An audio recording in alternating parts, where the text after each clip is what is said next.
To live in the past is to suffer. To live in the future too far is to suffer. You might as well just be right here. When the body is in motion, the brain is as well. We really don't know what's going to happen.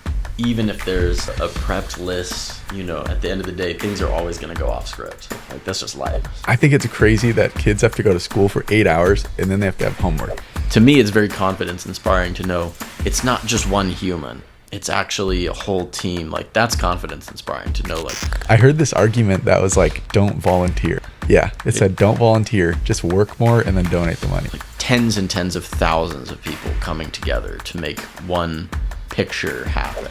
If you're a woman and you want to have a family, for the child to arrive, unless you adopt, you are going to experience.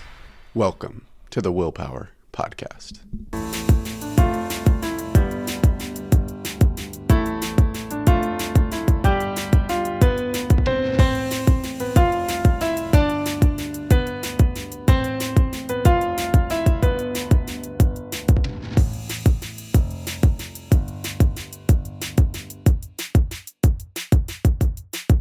Dude, because you've done like 100+ episodes at this point. No. Right? I checked your YouTube channel. You've got like 90 videos. 36? No, 30. I think this will be 35. 35. But yeah, I do. Wow. We post like a short or a clip from each one. Mm-hmm. We post a medium clip and then a short. I saw that too. Like Johan's, you had like a 7-minute video and then you had like the proper like hour or whatnot. The full conversation. Nice. I was going to say, have you ever run one where you just talk to somebody for like 3 hours and you just pick like the best bits? No, I don't. I don't do that. I do have a video editor who cuts out just like white space. Yeah. But beyond that, I don't edit it. Gotcha. Interesting. Dude, your format is a lot quicker in that sense. Yeah. Versus like literally like I'm agonizing over like, was that pause too quick? Because I always try to edit the gaps to where the best thing to do is to like hit a joint like a couple times. So you kind of like loosen the like left brain up so you're a little more right brain. And then the goal is to cut the pieces of the conversation that don't serve the overall like story, right? So you're kind of just editing like the natural conversation. Mm-hmm. And there's like a feel to it when you're like, okay, that was exactly the right timing to cut to the next part or something. Yeah, yours is very like cinematic and very like, you can tell it follows. That's the goal. It's supposed to feel like a Netflix show or something. And they're like clear like sections or chapters of each one. Yeah. And you even like will cut, you like show some, like I watched the one at the skate park. Oh gosh, that was an old one. Shoot, that already, I look at, just like we were saying, like I looked back at some of the older episodes, like that was no microphone, that was just like the onboard GoPro mic, and it's so rough. I was trying to like do noise cancellation and nothing was working on that one. She was fun though. She's like a pro roller skater. Oh really? So I didn't know that. However, whatever their skill is, it's like fun to demonstrate their talent at the beginning if you can. Yeah. Like, didn't you interview Todd Klein at some point? Yep, I saw he's been on yours. Dude, Todd, and he told me about yours. He was showing me how to do this fancy handstand at the beginning. I did my best, but Todd is a good one. Yeah, Todd's Todd's good one really to have cool. on.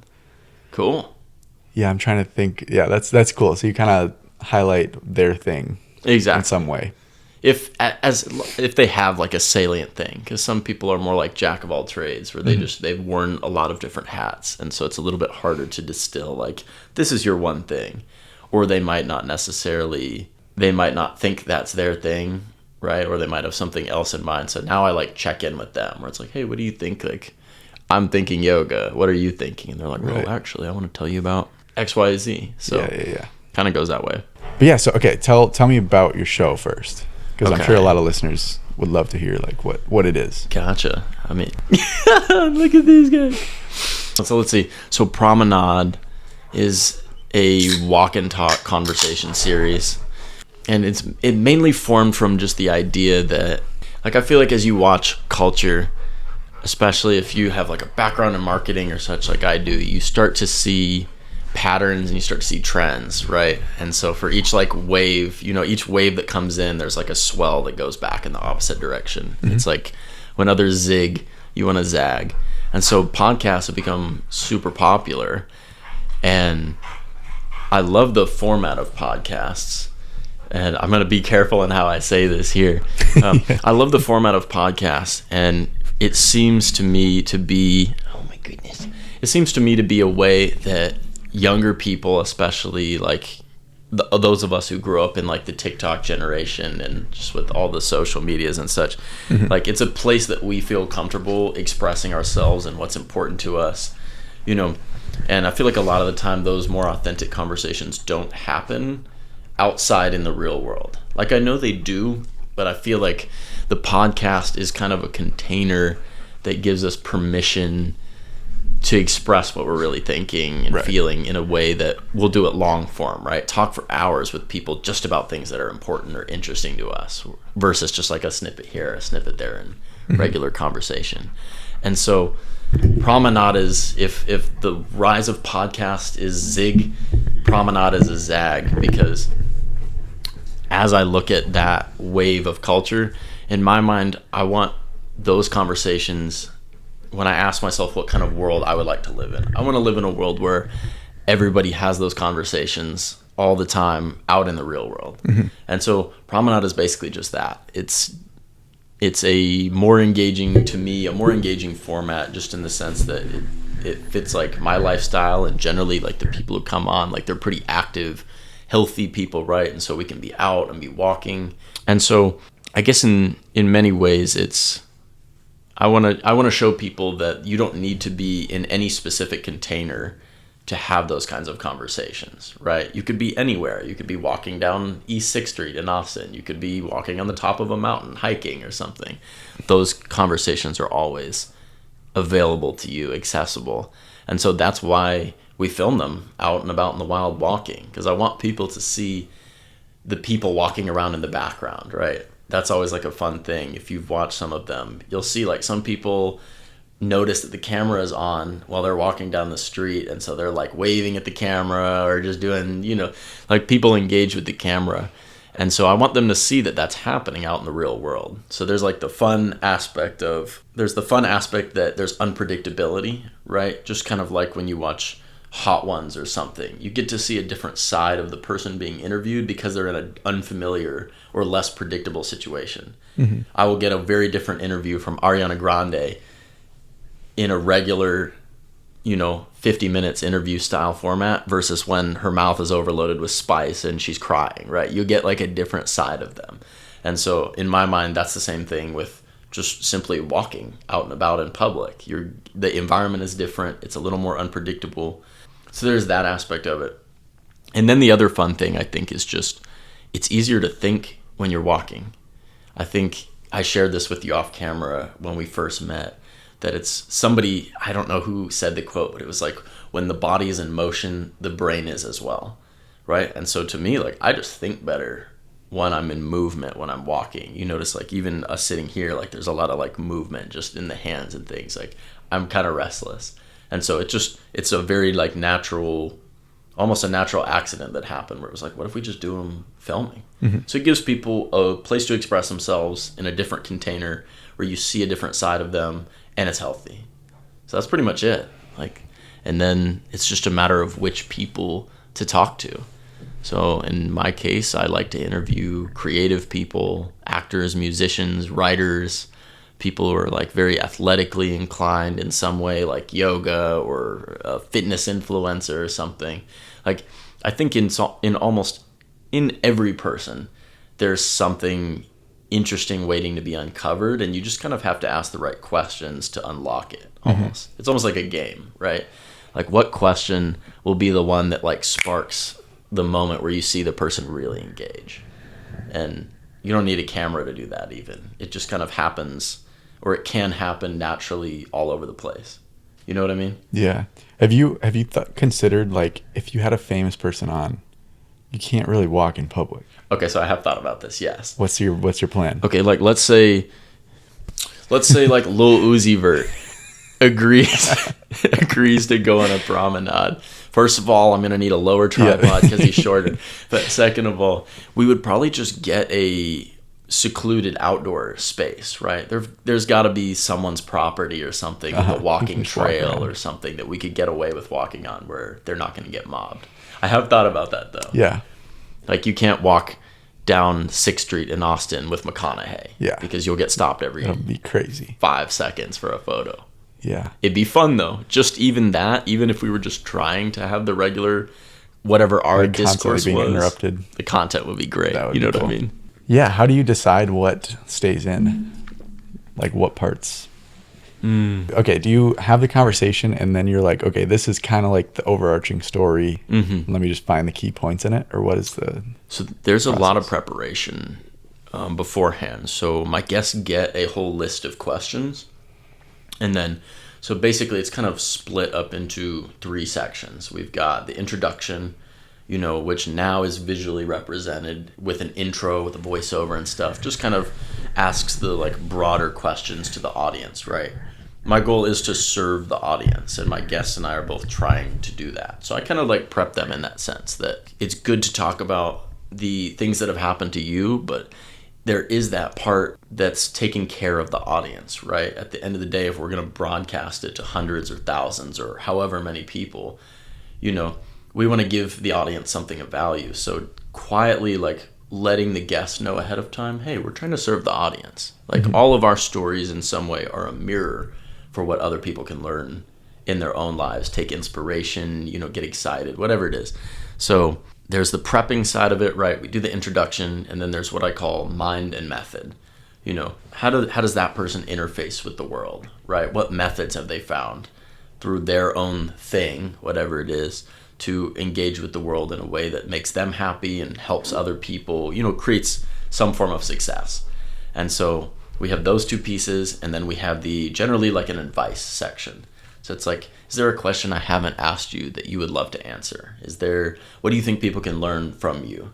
Right. And so it's really just those 3 components. And then I write questions based on research on them. I do a lot of research on each guest to, glean from social media. And, most people leave a big footprint these days, especially like if you're an entrepreneur or something, like your personal brand is already out there. And so I comb through all of that, and then I think about what questions they should be asked, and then what questions they probably have never been asked.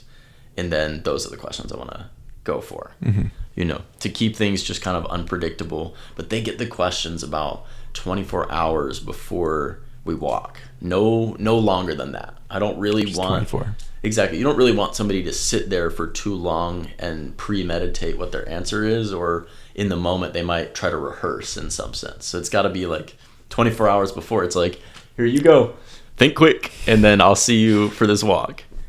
So it just gives them a chance to kind of like, not exactly prepare, but just like get their mind almost ready. You just get the wheels turned.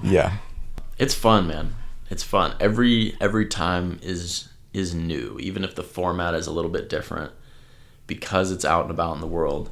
There will always be unpredictable variables. Yeah, and that's like what makes it fun too. We really don't know what's going to happen, and even if there's a prepped list, at the end of the day, things are always going to go off script, right? Like that's just life. Things will happen that I did not plan for or predict. And so I just kind of roll with it. They roll with it. And once again, I kind of just give them a little introduction. So it's like, don't expect just the questions to be how this goes. Like I'll pull on threads. If there's something interesting where you're like, oh, what's that? I'm going to go down that lane. That. Yeah. And then the beauty is it's all shot, but it's not live. I will say not yet. It's not live yet. But the eventual plan is to run these live to where people can see. People can like tune in real time and listen to the completely unfiltered version of it, and then it'll get cut into the YouTube cut.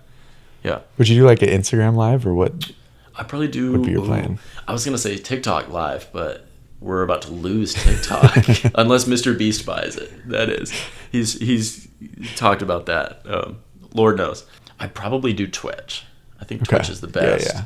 My brother streams as well, and he keeps like beating down my door, telling me like, "Dude, you've got to be streaming on Twitch. The money's better, and the audience is there." So I'd probably do Twitch. Okay. Do you just like have all the questions in your head when you're walking? No. How do you remember them? It's a very specific process. So I make all of the questions in a Google Sheets doc, and then I compress it to a vertical stack, and I make that the home wallpaper of my iPhone. Okay. So I don't even have to like pull up a picture, I can just pull out my phone and tap on it, and it'll be like right there. And you just have them ready. Quick reference. Most of the time, memorize though. It is the easiest, and they just kind of naturally all fit together. Like the way the questions are organized has kind of a logical like flow through it. Plus, if you spend like 2 hours looking at all these questions, as you get them ready, they kind of just like naturally filter in. Yeah. So I used to write up questions for this, but I think I was doing it more from a place of like fear. Like, what if I don't know what to say? I need to have a question ready. That's fair. That's a very reasonable thing. I would do that. Sometimes I would send them ahead of time. Sometimes I wouldn't. But then one time my computer was not working, my other one, because there's the one I record on. My other laptop wasn't working. And so I was like, you felt like the safety net was gone. Yeah, safety net was gone, and we went for it, and it was fine. That was good. And so ever since then, I've found for me, like what we're doing is completely different, right? Like your thing is completely different from mine. Yeah. For me, it was like, I can let go of that and just let the conversation go and kind of trust in myself. Yeah. And just be like, we'll figure this out. Let me ask you this then.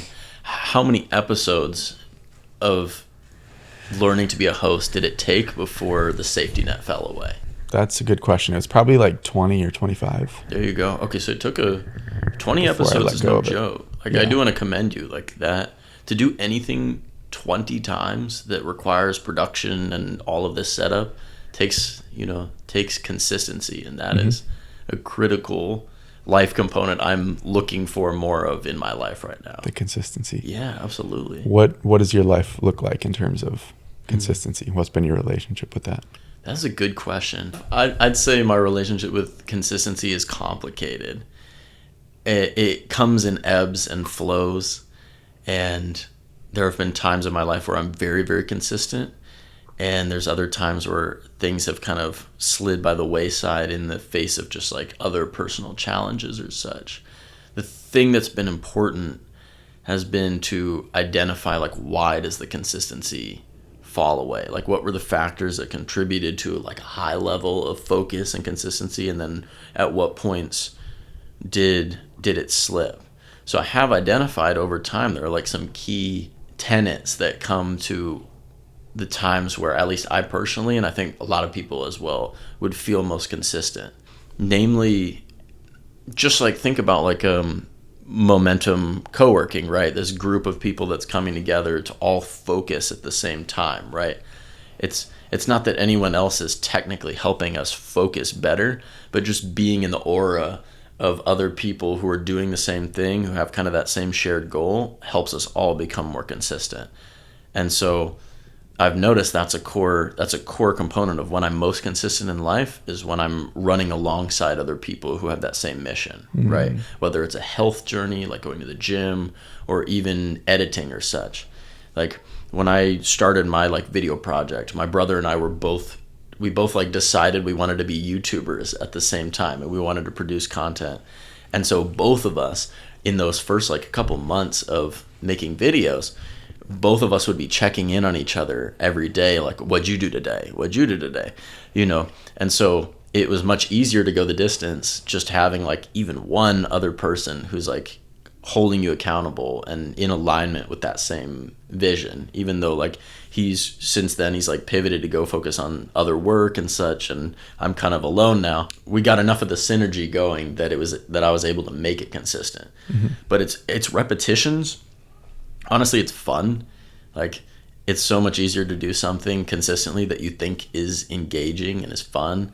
The challenge is doing the things that aren't fun consistently. And so for that, I've had to seek out other accountability, like seek out business coaching. That's been a huge thing. Just having somebody that I am paying to sit down with me and go, are you doing the things you said you would do?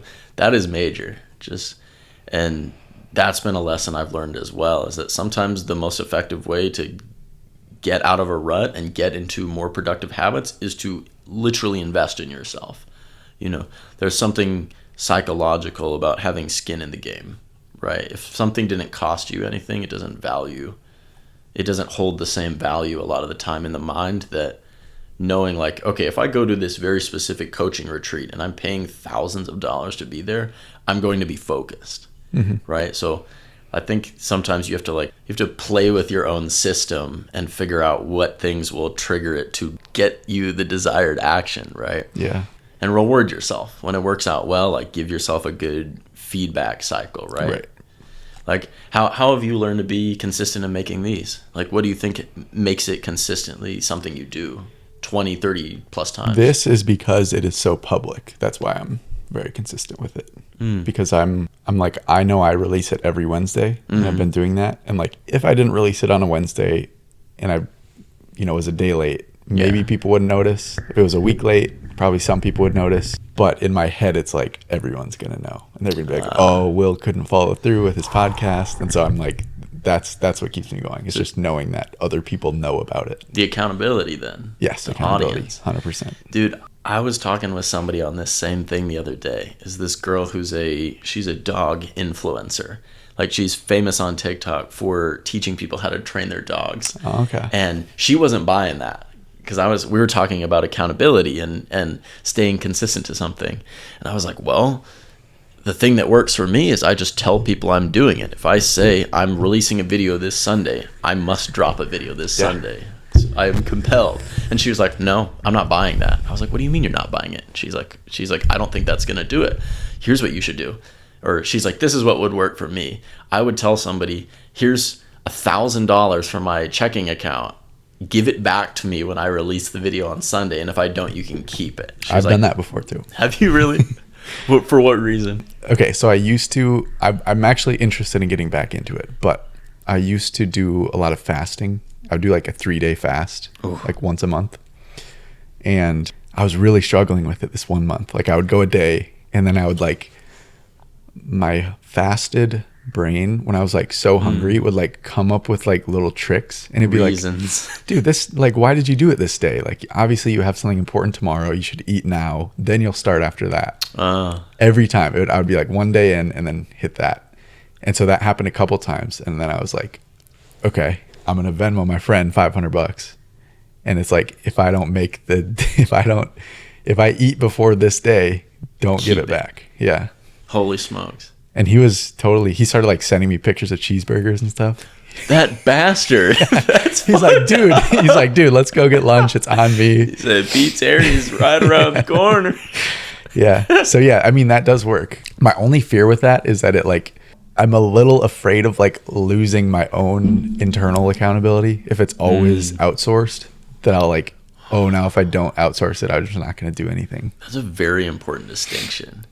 Okay, I mean, how do you draw the line though? How do you draw the line between when is it too much? Like, how do you keep enough to yourself? The idea of like having a gym buddy is good, but then it's like, okay, but if your gym buddy stops going, are you just going to quit the gym?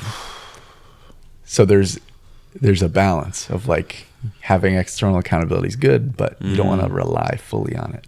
I don't think. You're so right though. I'm thinking about it right now.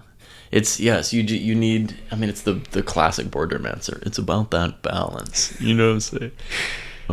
No, that's a very good distinction. So you made a bunch of stop motion videos. I watched some of them yesterday. You found the stop motion videos. Yes, I did. It's funny that you watched them because those were not on YouTube until like 48 hours ago. Really? I decided to run an experiment where I put my favorite ones back on the internet. Like, did you make them private? Yes, they've been privatized for years. Ever since I started Promenade, I didn't want to confuse my subscribers. And so I took all of them down. But I'm trying to get monetized on YouTube, and you need a certain amount of watch hours. You know what I'm saying? And so I realized these videos generate a lot of watch time. So I was like, you know what? For 1 month, I'm going to let the Lego videos, anything that has over like 50,000 views, I'm going to put those on YouTube and just see if they have a measurable impact on the watch time. So it's purely that, and then people still watch them. It's actually a weird thing. They haven't been privatized. They've been unlisted, and people somehow... Oh, people still like they must have still links. be linked on websites, or someone has URLs, because every month like 4 or 5 people will watch some of these videos, and I'll be like, how do you have the link? How did this happen? I wonder do you think it shows up in their history? I don't know how the YouTube unlisting works. Maybe dude. It's a good something question. like that. Like if they've liked it or something. So yes, the stop motion videos are out there. They're out for at least the time being. Okay, but so that's not all of them. No, there's like. So you used 80, to make a ton of them. More. Tons. That's my whole okay. childhood, dude. Is Lego stop motion videos. That was like how everything. I began. liked the clay one. What's that one called? The Clay Wars. Clay Wars. yeah. Dude, that's my prepubescent voice, dude. It's like, great shot. It's so funny. No. For one of the characters in that video, I actually used like an audio editing program and pitched down my voice to try to sound like different characters. I know the one. Oh man. They're simultaneously embarrassing, but also like inspiring to like me now to look at them and be like, dang, I was putting in the hours then. Yeah, dude. As a kid to like put that together. It's called crazy. Not having a ton of friends growing up. I mean, I was homeschooled as a kid. Until high school, until the age of 13, I was taught exclusively by my mother with my siblings. Dang. So I had like a lot of spare time hanging out at the crib Yeah. where I'd just be in a little corner with the camera like moving. Like it's like playing in slow motion. Yeah. You're like imagining the story at the speed of molasses. I made one in like 3rd grade, and if I could see it, like it's definitely much lower quality than yours, but it was like a school project we put together. It was like advice to the next class, because we had like 3rd and 4th grade together. Yeah. And so it was like advice for how to survive Miss Williams' class, and then it got lost. Is there any good advice that would be like relevant to us right now? Don't lick the flagpole when it's freezing out. That's good.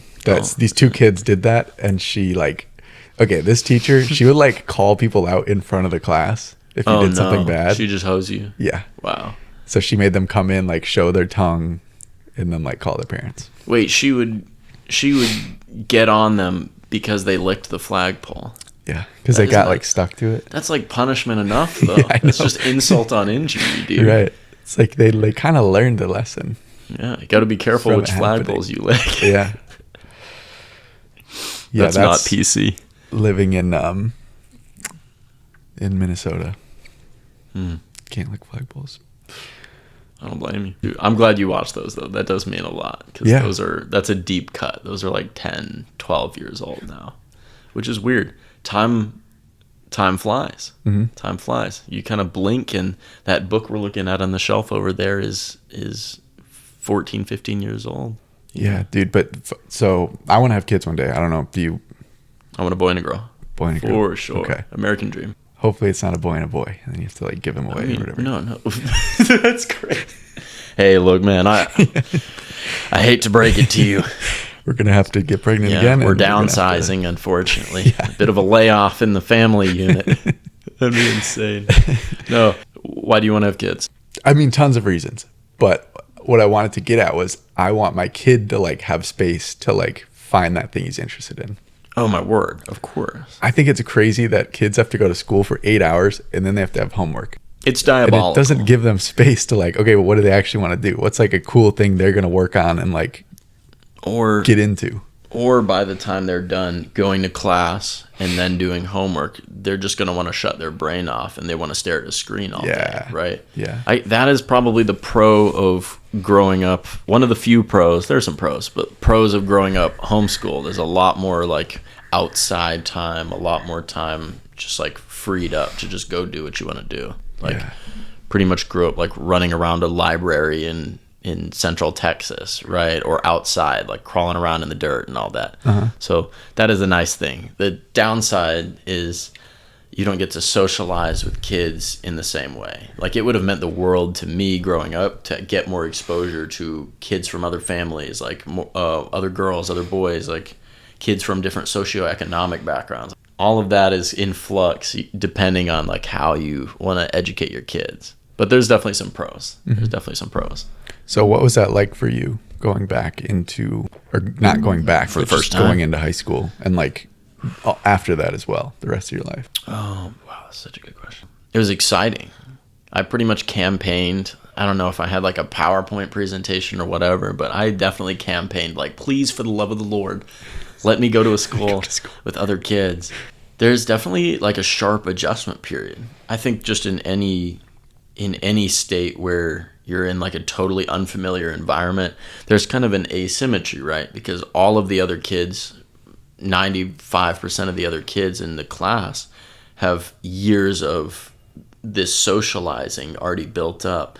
And so it's not just like getting integrated. There's also just kind of a sense that they know something I don't, right? Like they all have this history, and I'm coming in as like an outsider, right?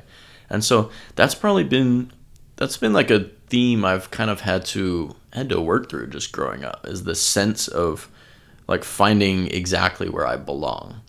And the pro of, being educated, like, at home or something like that, is you have the freedom to develop like a very independent, unique sense of self without all of these outside influences, steering you and directing you towards, oh, well, most of the other kids are doing this. This is what you do. Mm-hmm. So it's like, I feel like the benefit is I've been able to build my own very unique, independent model of what it means to like walk through the world, how to express yourself to people, right? What you think is cool and what you don't think is cool, right? I've been able to basically grow all of those ideas in my own mind before I had tons of outside social pressure telling me that certain things were or were not to be desirable, right?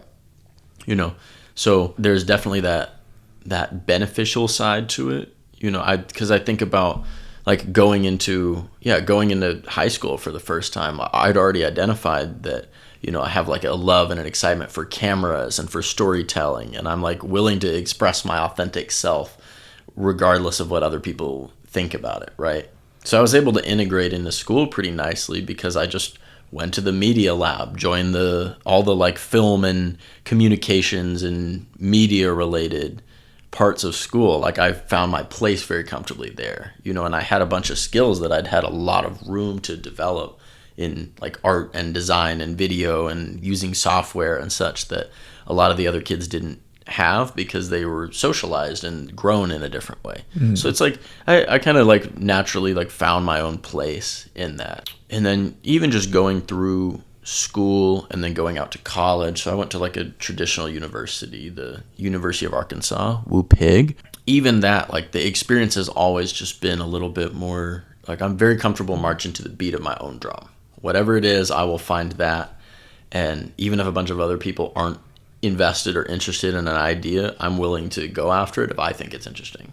So it's helpful, right? And I think that carries directly into today, right? Like I've been blessed to pursue like entrepreneurial endeavors and such, like start different businesses and such. And I might not have had that same comfort trying those things, trying to take those risks, if not for having been given a lot of like independence growing up. I think that's a strong benefit, right? Mm-hmm.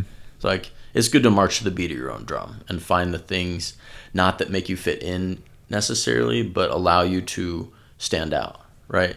I feel like that's one of the goals of life. Like you need to find the things, or it could be helpful to find the things that are so uniquely you that no one else can do it in the same way, and then amplify those things. Just like with a business, right? That's one of the first questions that any investor is going to ask when they look at a business plan. What is going to set you apart from everyone else? What can you do that no one else can do? I think that's an assessment that we do for a business, but we also do it personally. What can I do that no one else can do the way I can do it? How do I amplify it? And so that's been something that has been able to serve me over the years, and I'm able to share it with other people, and I gravitate and almost have like a little magnetic compass inside that points towards the other people who are marching to the beat of their own drum and clearly have found something that's uniquely theirs that they just can't stop getting excited about to share with the world. That's what Promenade is about in a lot of ways. I just see the certain people, and there's some other not requirements, but like natural qualities that make some people better suited to that container than others. But the number one thing is, does this person have something they're just fascinated by? Do they move through the world in a very specific way that only they seem to be able to do? I want to find those people. Some of them get famous, some of them don't, but those are people certainly worth investigating. I think all people are, but it is lovely to see somebody who just has a thing that they know, like, this is my thing and I'm going to amplify it within myself. Sometimes it's hidden too. That's Sometimes it's hidden. You gotta, and that's, I guess, what your job is then there, to find it. Uncover it. Because people do sometimes, yeah, you can live a certain way and you're not showing that off. But it's there. Yeah. I was going to say, sorry, do you have something? Oh, no, you got it. I was going to say about the homeschooling, like and independence. I definitely grew up finding my place in a group. And I think that's been a big struggle for me now to recognize, like, I don't need to be that person that fit into the group. Because it was like, you find your place in a group, and then now that's kind of what you're confined to. Or that's what it felt like. Okay. Whereas I like what you're saying, that you learned this independence early. That was just, you do whatever the fuck you want. You go for it. There was never that place in the social group that you have to then fulfill and stick to. So I appreciate that. And I think that's a great skill to learn early. So what do you think? What do you think are the benefits, though, of the flip side, right? If this is hyper independence and having to catch up a lot on socializing, like, there's a lot of social cues I missed a lot, especially in high school. Uncomfortable situations that wouldn't have happened if I'd been socialized the way you probably had. What do you think are the pros, though? Right. Okay, I was just thinking about this, how a lot of people who are very successful today probably would not have been successful like thousands of years ago. Because with Tyler the Creator, they're too far out there. Hunter-gatherer era. Yeah, they're too far out there that, like, they would have been rejected. But today you can be rejected, and then you figure out the way that things work for you, and then you're good. Or if, like, you're in this, a big success marker is like disagreeability. Like, how well can you just, like, stick to your guns and not just agree with people, not be too agreeable? That's a big factor in success. But in hunter-gatherer days, disagreeability is not going to get you very far. You're like, outside you need the to village. be very, cold and afraid. Cold, alone, hungry. But speaking on, like, today, where I'm at now, how does being socialized in that way, I think it benefits me in when I do find a place in a group, I can get really comfortable and I can feel like we're good. I'm good in this dynamic. So there is a sense when I do have it of just, like, complete belonging. It's interesting you say that, because that would be something I would probably struggle with a lot more. I have a very difficult time getting comfortable in a full group. That's why one-on-one is really nice, because I can direct all energy towards one person, whereas you probably have a much higher propensity to be able to comfortably, like, exactly fit into a group. Like, that is a very beneficial thing to have too. I think it's important that there isn't even there's no moral judgment on either independence or being a group creature, right? And of course we'll play both roles. No one really makes it anywhere on their own 100%. Like, even if you have the appearance, I think of musicians, it's a great example. Like, say The Weeknd, right? He's like a big inspiration of mine, and he's the highest selling, like, solo artist out there, or one of them, right? But it's not actually just him. It's a entire creative team, and all of these lighting and technicians and all these other brilliant people are working in concert to make his concert happen, right? I think it's very rare for anybody to truly be like a self-made person. No and one they're really also gets there. like following, they've learned how to put on this whole production from people who've done it before them. And he's learned from people. I'm sure he's had mentors. I'm sure he's learned, like, from listening to music. But I think that inspires confidence, though, to know that when you say you go to we'll keep using him as an example. Say you go to his show and you see him out there by himself, standing in front of 80,000 people singing these songs, right? And the entire audience is going nuts and the money is flowing, all of that, right? To me, it's very confidence inspiring to know it's not just one human, right? it's actually a whole team. Like, that's confidence inspiring to know, like, it's more achievable than some people just being superhumans who are just so dramatically better at life than others. Really, it's all of the talents of so many people coming together, right? I mean, are you a fan of Lord of the Rings by any chance? I haven't really. No, I've never gotten into it.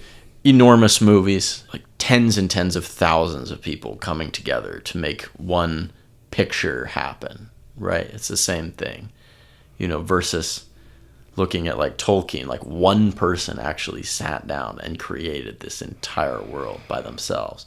But the moment you want to go prime time and have it on the screen, you need tens of thousands of people to make it happen. To me, that's confidence inspiring, to know no one gets there alone. So so I shouldn't try to get somewhere alone. The smartest people are good collaborators. Yeah, there is like a really daunting, like when you see someone be hyper successful, and I've seen this in other areas, like Elon Musk is one example. I'm like, incredible how example. The fuck do you build an electric car from nothing? But then you like go into it, and it's more like he believed it could happen, and then he just like found the way to do it. Yeah, there's something about when you see someone attached to something, you assume that they like have some skill that no one else has, or that like is impossible for you to have. Larger than life. Yeah. Yeah. But when you really look into it and you like break down what actually happens, you realize like, oh, these are all things I could do myself. Yeah, to some degree. Well, once again, it's like a simple example is like we're approaching our 30s, and the idea of owning a house to a lot of people our age. I know that's the American dream, but sometimes even dreams like that, they seem kind of far away, right? But I'll go for a walk. I'm walking through a neighborhood with these beautiful houses, dozens of them, and I have to ask myself, are all of these people who own these beautiful houses, are they all smarter than me? Did every one of them do something that I'm not capable of doing? No, of course not. And so once again, it's like, okay, right. Like, there's so much is possible with the right effort and with the right collaborations between other people. Like, even this is a good collaboration, right? That's the fun, I think, of doing what both of us are doing as a passion project, is that we need other people to make it happen. It's not a solo channel, right? A solo project. It really is. Even if you produce the video yourself, or I do it, we need everyone else's collaboration to make it something special. The magic is the conversation in and of itself. Yeah. I think it's fun, man. I think it's fun. Yeah, that's been huge for me, has been finding a team of people that help me put these together. Like, I don't edit the stuff myself just because there are people who can do it better than me, and it makes more sense to have them do it. Yeah, it does. And then I can I can just like specialize a little bit more, focus on certain pieces of it. This is why I like going out to eat. Yeah. I am not a cook. I am not a cook, and I did the math a long time ago, and I was like, I can like invest hours of my time and learn how to like make all these meals, or I could just get good at earning the little currency that lets me get someone else to do it. I heard this argument that was like, don't volunteer. Oh, what? Yeah, it said don't volunteer, just work more and then donate the money. Because it's like, if you are like a specialized worker, let's say you can make $50 an hour because you're skilled at something. You could then work for 3 hours, make $150, and pay someone who works for $15 an hour for 10 hours to like, pick up garbage or build houses or whatever it is. Okay. Now, volunteering has its own merits. Like, I was like, there's all the intangibles. Yes, there's a lot of intangibles. Like, I think it does a lot for the person actually doing it too. Like, if I volunteer to do something, I'm actually gaining a lot from that. Absolutely. Myself. Yes. I knew both of us had that inside of us, that insight as well. It's like, even if I don't make as much money from it, I feel like there's such a thread to be pulled here on the value of uncomfortable experiences, or things we would rather not do, but end up doing either by choice or because we have to. I was wondering if we could pull that thread for a second. Yeah. Like, where do you stand on negative experiences, right? There's a lot of discomfort we have to experience in this life.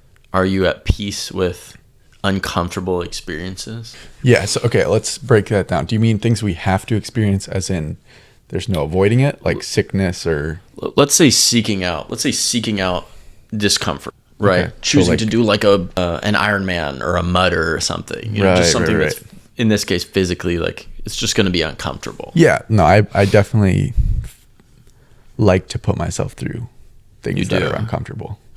Purposefully in the name of growth. I think I have run a couple marathons with like very little training.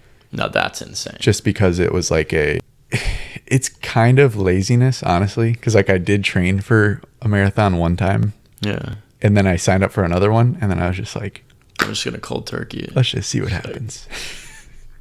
I know I think I can do it. And also I like straddling the line of like, I don't know if I can do this. So you're going to find what you're made of by not preparing. Exactly. How was your experience training for the marathon and doing it versus not training and going in cold turkey? They both sucked. That's how I feel about the idea of running a marathon. But I learned, like, I don't know, I felt really good afterward. I mean, in both, I think the first one I actually didn't feel as good because I didn't, and this probably goes into like more of why I didn't train, which is that I didn't perform as well as I wanted to when I did train. And so a part of me probably wanted that out of like, oh, I didn't train for it. So if I don't do well, then that's why.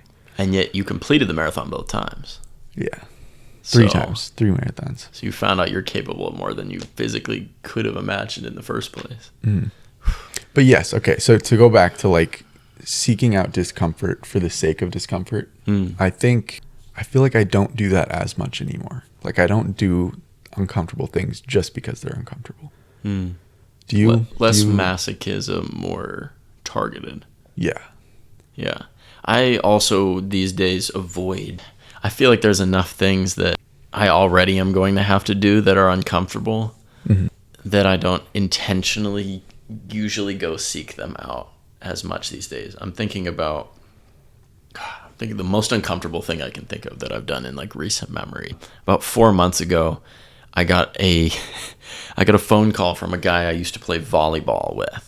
He's just like a networker extraordinaire type guy. He had this group text of like 140 people, and at any moment's notice, he'd be like, let's play volleyball in Austin. And people would just materialize and we'd play some volleyball. So he reaches out and he's like, hey. I'm like, hi.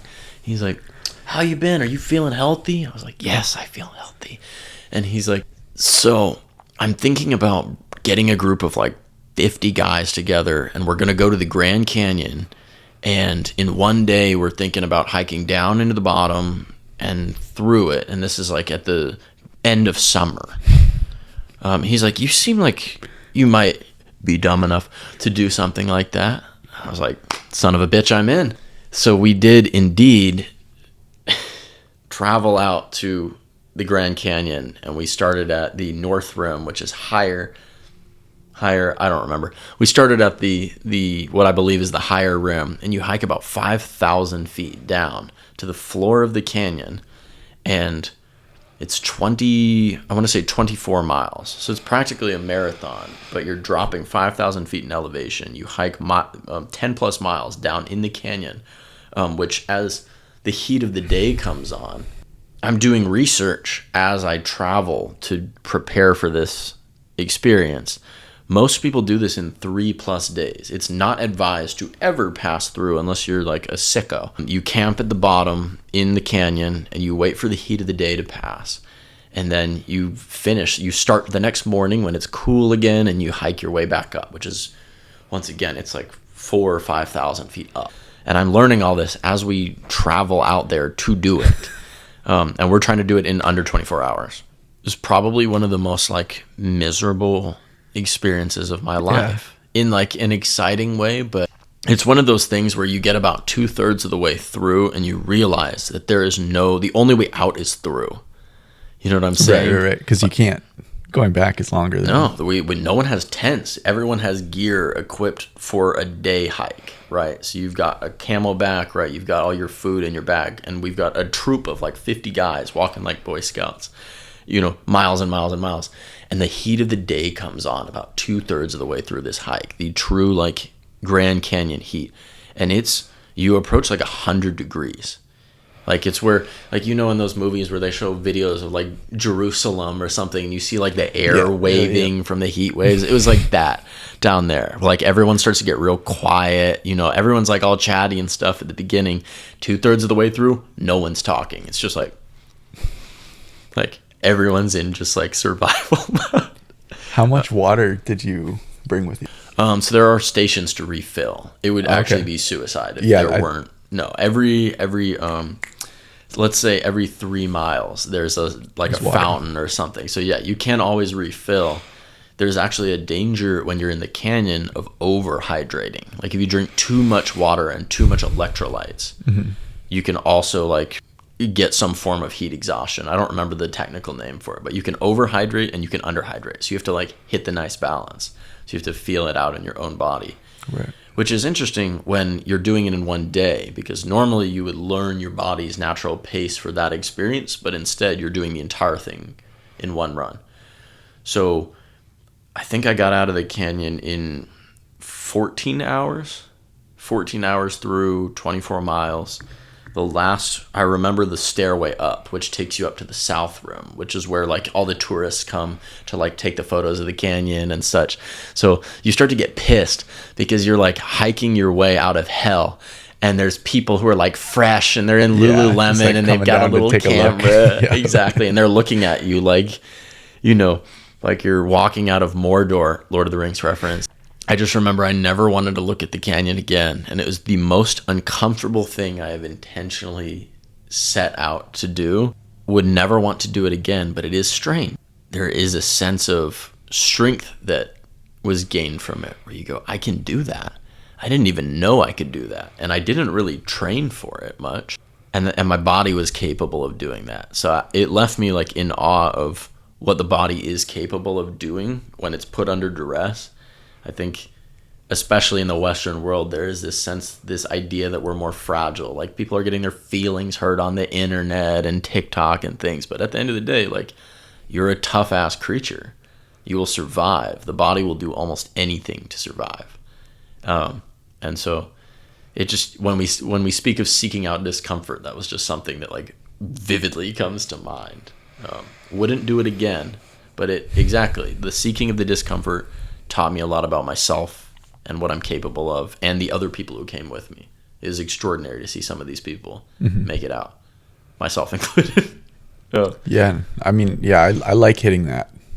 I don't like it in the moment, but I think it is powerful to hit that line of where you're kind of, you get to test your body, see what you're really capable of. There's another thread to be pulled, I feel. The role of suffering in the human experience. I've suffered a lot in recent memory through my own personal life experiences, physical challenges, emotional challenges. It is extraordinary to feel how healthy in a way it is to experience suffering. You know, spiritually, I feel like there's growth when you suffer, regardless of what type of pain it is. And it's something that's been on my mind a lot recently, just the role of suffering. Am I avoiding suffering, or do I embrace it in a degree that is helpful for me, right? Just knowing that we're capable of more than we might originally think we are. Sometimes maybe it is good to seek out that suffering and allow it to like shape and expand us beyond like what we would originally think. Do you define suffering and pain as the same thing? No. What's the difference? No. Oh, that's such a good question. Well, pain is physical, is a physical sensation. So you don't think like emotional pain, you wouldn't call that pain? Well, I let me think about this for a sec. I mean, yes, emotional pain is pain, and they say that when you experience deep emotional pain, the passing of a loved one or a breakup or something like that, your body experiences it somatically. Maybe somatically is the right word. Your body experiences it as though it was physical pain. So we know the two are like deeply interlinked. I still think of pain as being a sensation versus, I feel like suffering is a more spiritual application of the word, if that makes sense, right? Suffering might not be like, you might suffer in the experience of having to drop everything and care for another person for a long time, like take care of someone else's health. And in a way, there's like a sense of suffering to it, right? You're trying to ease someone else's suffering, but it's taking a mental toll on you. We might not call it emotional pain, or it definitely wouldn't be physical pain, but in a sense, you're like putting the sword of your consciousness under the fire, and it's being like purified, right? Shit, what else is there? So I can give you my thoughts on suffering. Yeah. I see, I'm not really sure about this. I'm not sure if suffering is necessary. I think we're bound to suffer. Like, I don't think realistically it will ever go away. No. But I think what suffering is it's a rejection of what is. So it's a rejection of your fundamental experience. Expand that, please. Okay, so we think of pain and suffering together, but I think suffering is an attitude towards pain, and it's a pushing away of pain. It's me trying not to feel pain. A rejection of the experience that is. Yep. Okay. Another sneaky way that I think a lot of people suffer is in actually positive experience, where they try to cling to experiences. Okay. So when you are, having a great meal, and the whole time you are just trying to think about like how you don't want it to end, and you want to hold on to that moment. That's a form of suffering, I think, because you're fundamentally rejecting the fact that this good thing is coming and going. You're not just experiencing it. And I think in both cases, those are forms of suffering. Whereas if you embrace pain, and maybe you've noticed this, there's a lot of like mindful practices around pain management, and pain is just a sensation. Like, it isn't inherently bad when you are really just like go into it and you just like sit in the fucking pain. It is. It's a lot different of an experience. I mean, I think about even it's time for the podcast reference of the ice bath. Like, a cold plunge is painful, right? And I think it's one of the best. It's one of the best physical demonstrations that it's just a sensation, and if you leave it alone for long enough, or just focus on your breath or something, it will pass. Yeah. And your body, once again, is capable of more than it originally thinks, because you get into that cold water and your body's like, nope, I'm out, I can't do this sucks, get me out of here. I'm remembering the first time I did this, I was with my buddy Hutch, who I think you possibly a mutual friend of ours. He sits me in there and he just keeps, I'm like, like breathing, and he just keeps tapping on my forehead. He's like, right here, right here, right here. Just blow on my hand. Just like focus up here versus in the body that's submerged in the ice, right? And slowly, maybe by your definition, the suffering passes and it's just the pain, which is a sensation. Yeah. I think it builds emotional depth. Something I've been thinking about recently, I'm going to be careful with these, but the differences between men and women, in a sense. I think one of the fundamental, well, we're going to say biological, right? I want to be careful with these because I don't want to like upset anybody. Someone who is assigned female at birth, they experience pain built in a way that us men do not, which I find interesting. We experience our own forms of pain, but I think about naturally we characterize women as generally having like a deeper emotional sense. Like, they're more intuitive, more aware of their own bodies and the dynamics of people around them, whereas like men were more like very external and directional and such, right? I think part of that is the fact that as women live their lives, they always, every month, they have to make peace with pain and discomfort that like a man has to basically seek out a lot of the time. You ever think about this? It could be that part of it could be the relationship with pain. If you're a woman and you want to have a family, for the child to arrive, unless you adopt, you are going to experience deep physical pain. Okay, I guess I have thought about that before. Right? How that is something that like, yeah, I've thought about that. Like, if I were a woman, that is just something I would. It's sitting in your future. Yeah, that's like looming your entire life. I'm going to have to. Like, you know what I'm saying? Yeah, it's like you could be like a 15-year-old girl and you're like, and that you just know that that's coming. Like, that is going to happen sometime in my future. I want the outcome of having this beautiful little creature. I'm trying to remember what the name of it is. Supposedly, maybe it's an old wives' tale. I don't think it is. Supposedly, when a woman gives birth to a kid, the first time she holds the baby in her arms, right, and smells the baby, the certain scent of a baby right after it comes out, it's cleaned up and all that, put in her arms. There's something about the way the baby smells that triggers a chemical in the brain that washes away the intensity of how much physical pain was experienced. It's like a Men in Black, like with the like the little flashing thing. You will now forget. That. Isn't that it? That's so fascinating. The body just does that. Yeah. Or that's a possibility. I do know there is like a bonding thing that happens as well. Yeah. With women. Yeah. Where like when they hold their baby the first time, that is like a key. There's like a chemical switch that like, I fucking love this baby. I will die for this baby. I'll do anything for this kid. I've thought of this like mind experiment before. What if okay, so you're put under like anesthetic or you're put under for surgery. Yeah.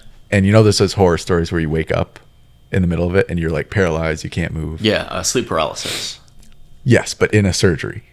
Oh God, like in real life. Have you heard about this? No, this happens to people. No, talk to me. What? Okay, yeah, sometimes people will be put under for surgery. This happens a lot with wisdom teeth removal. I think my girlfriend was saying this happened to her. She woke up while they were like drilling it and she couldn't do anything. Holy shit. She just had to like wait. Can she feel it? Or it's just like you're conscious? I think you can feel it. What if that happened every time, but you just forgot it? So, would you really care? Wait, hold on. Explain this one more time. I'm slow. Imagine you went into surgery, right? For whatever reason.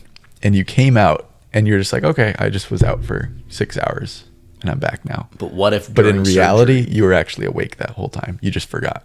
Or you just didn't log it. Like your brain just chemically wipes it. Yeah. Would that really matter? No. Well, yes and no. Gosh, there's such a deep thread to pull in that, but would it matter if I wouldn't remember it? Mm-hmm. It's weird, right? Because like in that moment, you fucking went through some... But you won't remember. Some horrible stuff. You're going to forget. There's no memory of it. I think that's almost an impossible question. It's like maybe personally, I would still probably care if I know I'm going to experience it in the moment. I'm just going to forget. Mm-hmm.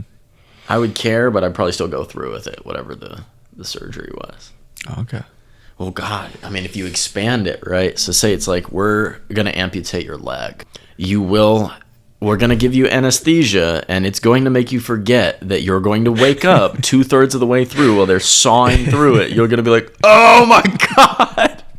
And then but don't worry, they're going to remember that. Pull the leg off, and you're going to black out and wake up in the car on the way home. Yeah. And you won't have any memory of it. That's a fucking nightmare. Yeah, like if you beforehand, it would definitely matter. Yeah. You'd be like, I'm not doing that shit. Like, leave the leg. But you won't remember. But if it was afterward, like, would you care at all? You won't care then. You'll care before. Yeah. That's a terrible question. I know. It's horrible. That's like my nightmare, is waking up in something like that. Yeah. Are you a vivid dreamer? Sometimes, yeah. Lately, I've been having some kind of crazy dreams. I started taking magnesium. You ever take like something to amplify dreams? Does magnesium do that? It does. Because I've been taking magnesium. Yeah, before bed. There's another one. If you really want to lucid dream, there's a substance called galantamine. Okay. That my buddy gave me in college ages ago.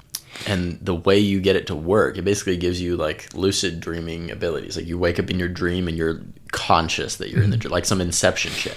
The way you do it is you set an alarm when you go to bed. Say you go to bed at 10, you set an alarm for 4 hours. So you wake up at like 2 in the morning. Don't even bother to become conscious. Just like let the alarm go, grab the galantamine, eat that shit, wash it down with some water, and then go back to sleep. It's something about the way you place it in the REM sleep, I believe. Well, so you REM sleep later.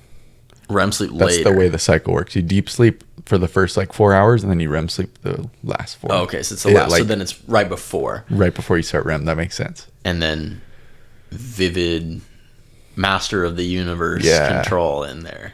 So I often will become lucid. Like I typically am aware that I'm in a dream, but I haven't like mastered Like I've had one recently where I tried to like do some shit and it just didn't work. How did you I tried to remember like make the a dream? car, and I don't know. It was something like I'm gonna make a car be here, and it didn't work. Do you think when we dream, we are purely hallucinating, or do you think we're going somewhere? Right? I tend to believe that it's all just in here. Pineal gland going nuts. Yep, that's just your brain like simulating reality. Okay, I was itself. curious. 'Cause some of that What shit do you is think? just way too weird Yeah, to be elsewhere, right? I'm just thinking of, I don't know why it popped into my head, but Billie Eilish is like, when we fall asleep, where do we go? Right, Just right. that question of like, what if there was the possibility that when we close our eyes at night, we're traveling to Going some somewhere other else. place, like, and the possibility that maybe there'd be other ways to tap into that specific place, like even psychedelics. There's a lot of people who will chalk up what you're experiencing to a hallucination, right? There's other people who will adamantly tell you, no, what I'm experiencing is a extra perceptual, right? it is very dreamlike. It is a lot quite of the time. dreamlike. And then there's other substances that feel realer than real as well. I think practices like yoga is really powerful for that, getting comfortable feeling your body, right? There's also just life experiences that have happened, at least personally, that kind of like broke my heart and spirit open on the rocks, and I was forced to just feel more. Like I've experienced heartbreak, for example. That is something that will make you a lot more in tune with your emotional side, because you legitimately cannot run away from it. It's just there, and you're going to experience it, or you'll numb it. And I don't think it's a healthy practice to numb our feelings when we have overwhelming feelings, right? There's a time and a place to like, smoke a little weed and relax or whatever it is. But generally we want to allow ourselves to feel, we want to allow ourselves to feel the experiences it passes through our body. And it's helpful, especially if you're in therapy or something like that. It's helpful when they say like, well, where do you feel that anger, or where do you feel that, that sadness or something? All of the emotions seem to like live in each of our bodies in certain places. Like if I'm angry, I will feel a tightness in my chest and in my throat, like it's slightly harder to breathe almost when I'm angry. Like you get heated, right? And that's a physical sensation in the body. And I used to not be able to identify those things. I'd just be like, I don't know, I feel angry, right? But I couldn't pinpoint it. And I think just the act of feeling the emotions in the body lends a ton of service to being able to regulate them, right? It's so important to be able to regulate our emotions and not just get attached to everything that's around us, right? And attached to outcomes and, oh, this didn't happen, and so now I'm frustrated, right? It's so much easier to release it. And part of that is the mindful aspect of, if I'm spending time pinpointing where I'm feeling anger in my body, that's less time I'm just being washed in a river of anger. I'm actually thinking carefully about it. Oh, I feel this tightness in my chest. Okay, I'm aware I'm experiencing the sensation of anger. Or I'm experiencing joy. Like I have all these emotions fit into the body. And so I think, to answer your question, the exploring the more like feminine side is, in a lot of ways, getting more comfortable with that, right? Because I think both of us, like, I don't know where you are spiritually, but I believe I'm made in the image of God, right? And God is neither masculine nor feminine. It's both, right? If we all are made in the image, then so are all the women, so are all the men, right? And all the they, thems in between. And so it's important to me to inhabit both the masculine and the feminine. And I think the way to do that is with a mindful awareness of the body, the physical sensations, and having practices, whether it's meditation, breath work, sauna and ice, yoga. Like, all these things are just ways to like get more comfortable doing these things in a sustainable way versus just trying to figure it out on the fly when they happen, right? It's much easier to be ready for a situation if you've prepared. I'm thinking about you're wearing a shirt with jiu-jitsu written on the back, right? Mm-hmm. My brother and I have started to fight each other. We were hanging out over the Christmas break, and both of us we're just naturally in conversation, we came to the realization we've never fought someone before. I've never physically been in an altercation, a serious fighting circumstance with someone that went to the ground or went to blows or something. So I'm at a serious disadvantage if I'm going up against anyone who has any type of formal training. You know, like my brother and I play chess a ton. We play so much chess. And the difference between someone who knows 20 hours of chess versus someone who just knows how the pieces move is dramatic. It's effortless to beat somebody who has no knowledge of the game. And we realized that about our own physicalities. We were like, we don't know how to fight. So we started to fight and wrestle and literally slap each other. Like, we'll stand there and be like, okay, hit me. And go, pah! And then we'll do it back and forth so that it's like, okay, I know what that feels like. That way, if I'm in a situation and someone smacks me, the first time I'm getting struck in the face is not in the situation where it's important for me to be composed, right? So in that same way, like you have practices that fit you into your body, and you have knowledge of how to like handle your body in that situation probably a lot better than I would. You'd beat my ass. You know what I'm saying? There's a quote, I forget who said it. I feel like it might be Mike Tyson, but he said everyone knows how to fight until you get hit in the fucking mouth or something like that. Yeah, that's a good skill to have. And I don't do striking. So if I was like standing up with someone, they're going to fuck me up if they have striking experience. But as soon as we get to the ground. If we get to the ground, then I'll at least know what I'm doing. Yeah. But yeah, it's a cool thing, like with martial arts, with jiu-jitsu especially, like a 150-pound guy with 6 months of experience he can beat like a 300-pound guy with no experience. Really? See, I've heard size trumps all still. It definitely depends. Size can trump all. If it's a full-on fight, maybe. Because he can squash you.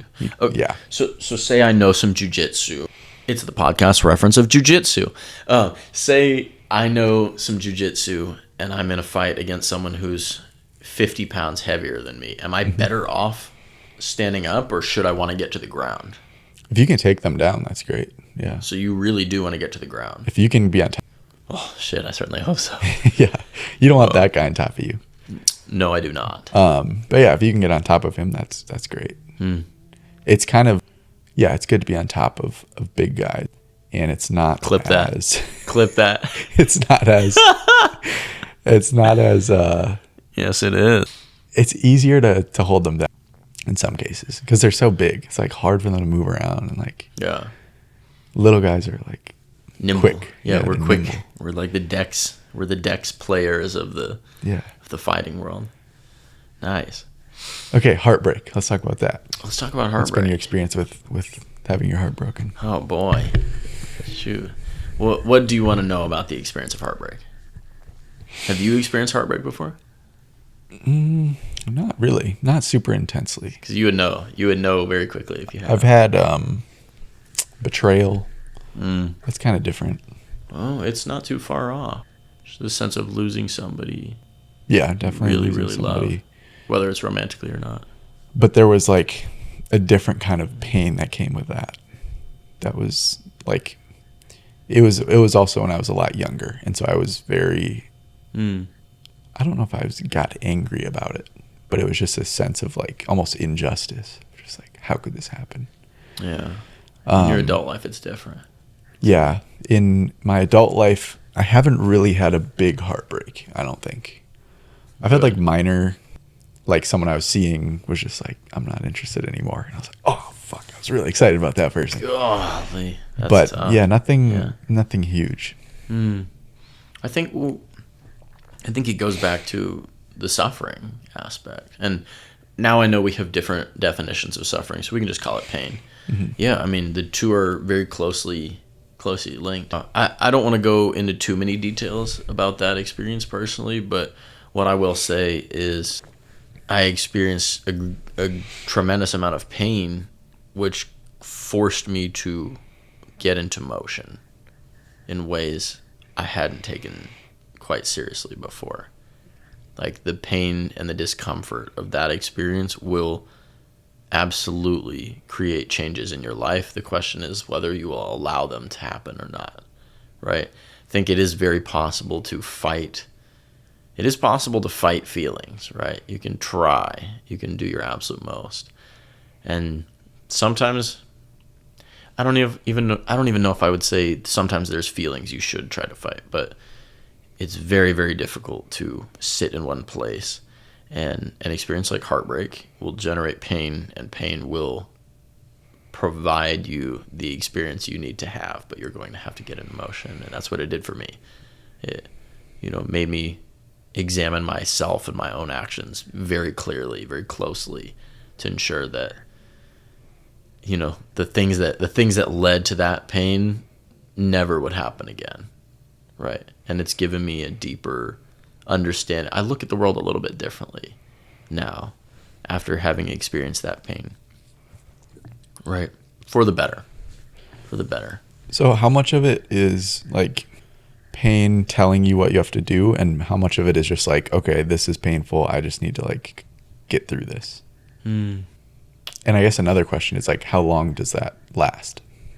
How long does that pain period where you're just... I think it's totally dependent on the person, and I think it's dependent on how much time you have at your disposal, right? If your life is very busy and complicated, and the only way out of pain is through deep emotional processing, if you've got a ton of noise in your life, you're working multiple jobs, you've got all these other factors of your life going on, it's going to take you a lot longer, I would say. In my most recent case, I've had the luxury of a lot of time to devote directly to the processing that allows you to leave that state of pain. So I think it's entirely dependent on like what your unique situation looks like. It is such a personal thing, right? And it's very different from physical pain in some sense. I had a friend who put my experience of pain into perspective, though, when I was sharing with him my experience. And he's also a skateboarder like myself, so we both do like vert and transition skating, right? Where you can sustain some, like if you fly out of a concrete ramp and you're like 4 or 5 feet up in the air for a sec and you do it wrong, you can be in a lot of physical pain. And he experienced a pretty intense concussion recently. And so we're both sitting there at the park in our own versions of pain. He wasn't concussed then, but he was just now coming back to where he was able to get back on a skateboard and get back into the flow of things, right? So we're both kind of sitting there mind fucked with our own experience, right? And I share mine and he shares his. And his pain lasted a much shorter amount of time. For him, it was a couple of weeks. But for 2 weeks, he basically wasn't able to stand up physically without getting nauseous, without getting terrible spins from this concussion, right? And so he put it in perspective for me, like there's always a bigger fish. Like there's always going to be someone whose experience feels to you greater. And so, in a sense, I was grateful for my experience of pain because I wouldn't have traded my experience for his, right? And he might have wanted to switch places with me, but such is not the case, right? So to me, it's all relative, and it is very personal what your experience of pain or heartbreak is like. But I do know you will learn. You will learn. I believe lessons are taught until they're learned, and there have been many times in life where I've kind of felt the wheel of time turning, and a familiar spoke on the wheel comes back around, and you're like, I haven't learned that one yet. And it's very important to not see that come back around again, to take the actions that are necessary within yourself to learn whatever the lesson is that the universe, God, is trying to teach you in that moment so that you don't make the same mistake again. That is the definition of insanity, right? Same thing over and over again. And it's so easy to get caught in cycles of destructive behavior without the mindfulness, the awareness of self to pull yourself out, right? And to hopefully have good people who love you in your life who will also be there to support you. That is one of the true greatest experiences in life are meant to be shared. almost always, right? Like, it's fun to do things by yourself, but like we said, talking about artists and The Weeknd and things like that, like no one's doing it alone, and it would be so much more work to try to get through life alone. I've tried, and it is so painful and lonely to think that you need to put all of the pressure of solving all of your problems and the world's problems on yourself. It's so much easier to spread it out. It's like an acupuncture mat or something. If I sit on one nail, it will stab me.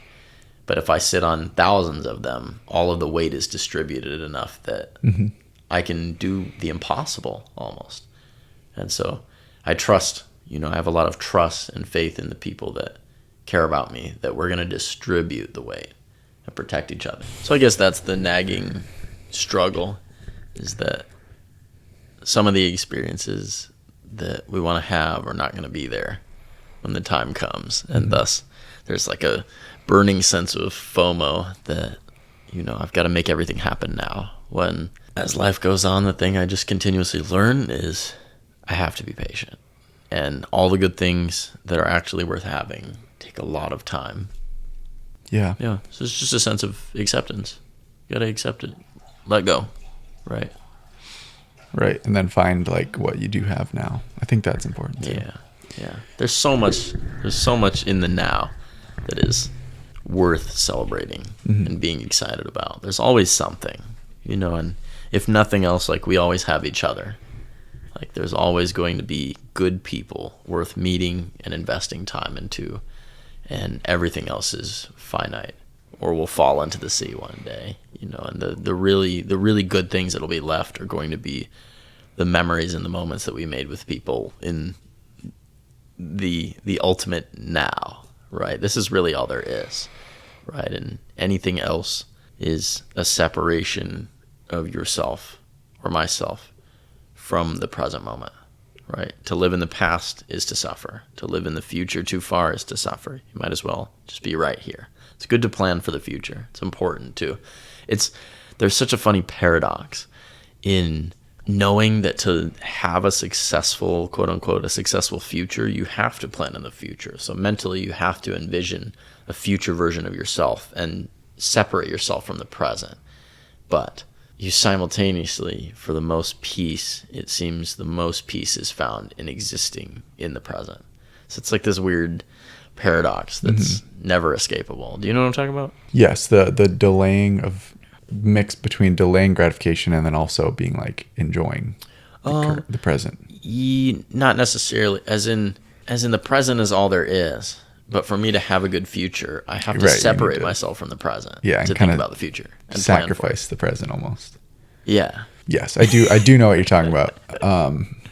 And it's a tricky one because you can't just live in the present, because then you will make irresponsible decisions for your future self. Exactly.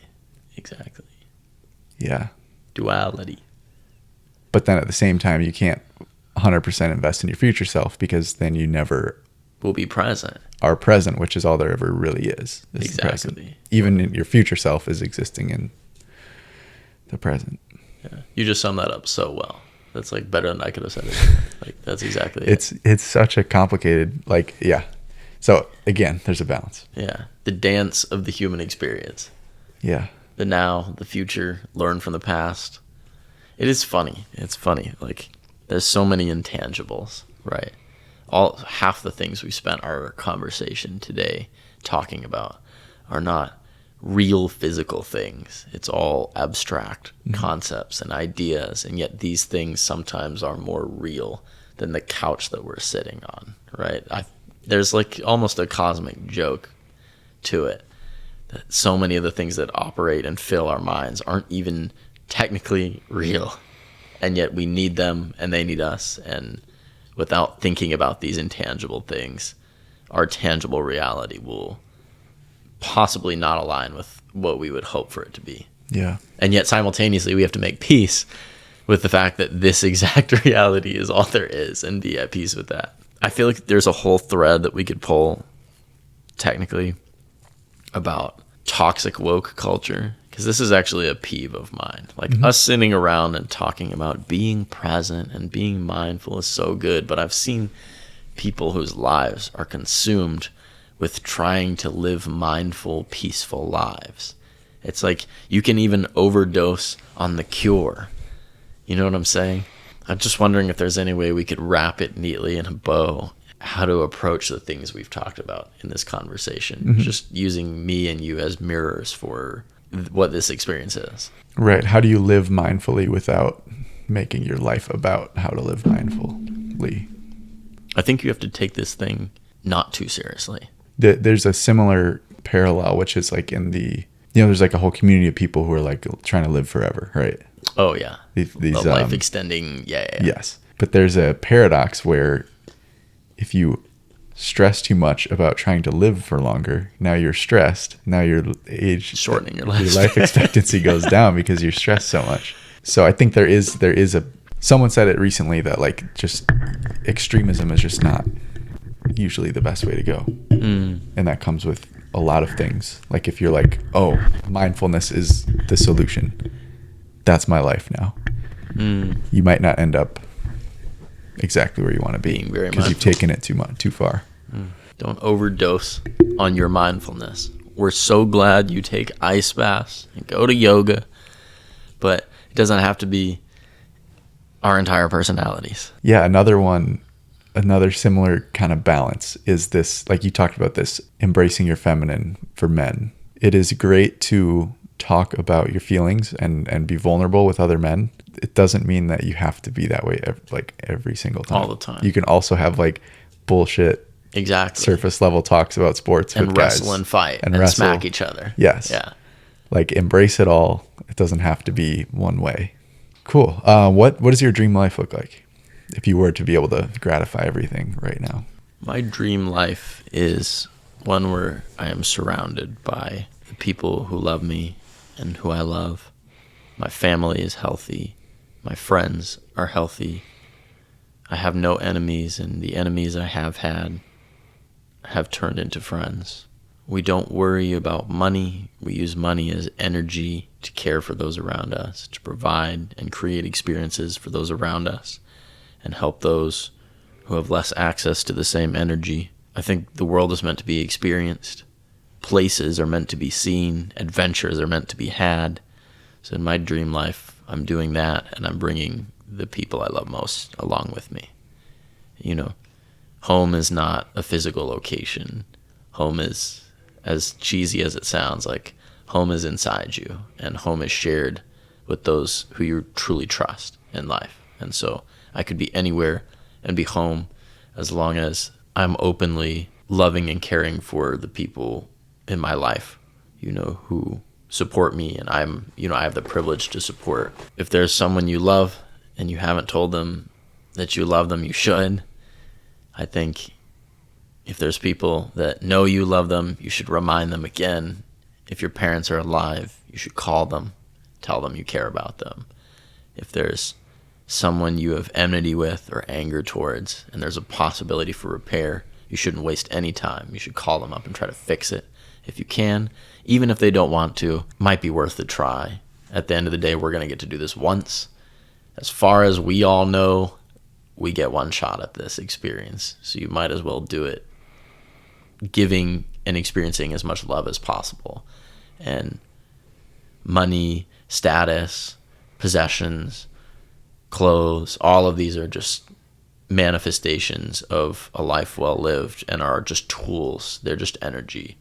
But the most important thing is to let what's inside you that makes you unique come out and amplify it and give it to the world as a gift. Because one day you're going to die and you won't be here. And you might as well make a damn good show of it while you're here and bring as much joy to as many people as possible. That's pretty much it. That is a dream life to me. And I think that's a dream that if more people shared clearly, our world would not look the way it is today. And that's the world I want to see tomorrow. And so the purpose of the projects that I've shared with you and such, it is in any way to push the world a little bit, half a degree towards that reality and future where we have open conversations with each other about what's important to us and we show love to each other. We give each other our flowers. So that is the dream life. Noah Master, ladies and gentlemen. Noah, where can people find out more about you and your work? You can use the sweet old Google, and you can look up Noah Master Promenade. That would be helpful. There's probably some conversations that might help you or might touch you. At least I hope they do. And if not, you should tell me all about what you would like to see, and I'll do my best to help make it a reality. Thank you. Awesome. Seriously. Thanks for coming on, man. Will. Appreciate you. The Willpower Podcast. That's good. Is that how do you say it? The Willpower Podcast. The Willpower Podcast. That's it. Thank you very much. Bye, everybody.